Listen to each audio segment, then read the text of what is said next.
ఈ వీడియోలో రైస్ ఎలా చేయాలో చూద్దామండి. ముందుగా మనం ఒక గ్లాస్ బియ్యానికి 2 గ్లాసుల వాటర్ తీసుకోవాలి. సో ఈ గ్లాస్ బియ్యాన్ని నేను శుభ్రంగా 2 సార్లు కడిగేస్తున్నాను.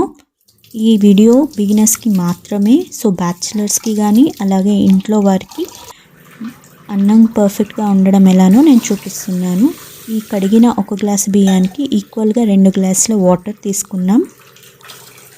వాటర్ తీసుకున్న తర్వాత ఇప్పుడు స్టవ్ వెలిగించి స్టవ్ మీద పెట్టేద్దాము. సో ఇది మనం హైలో పెట్టుకుందాం ఫస్ట్. అయితే ఒక్కసారి మనకి ఇలా బియ్యం పొంగు వస్తుందన్నమాట. బాయిల్ అయిన తర్వాత బియ్యం పొంగు రావాలి. చూసారు కదా, ఇలా బబుల్స్లా వస్తుంది.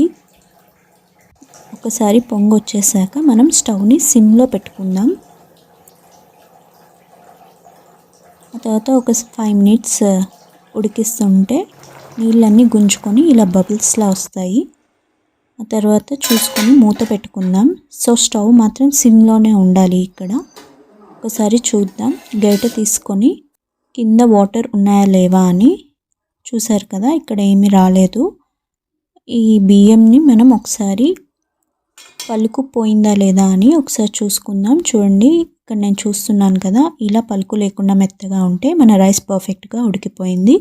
సో ఇప్పుడు నేను గ్యాస్ కట్టేస్తున్నాను. గ్యాస్ కట్టేశాక మనం మూత పెట్టుకొని ఒక 2 మినిట్స్ ఆగాక గంజంతా గుంజుకుంటుంది కదా, అప్పుడు దీన్ని సర్వ్ చేసుకుందాం. సో ఇది పర్ఫెక్ట్గా కుక్ అయిన రైస్ అండి. ఈ వీడియో మీకు నచ్చితే please like, share and subscribe my channel.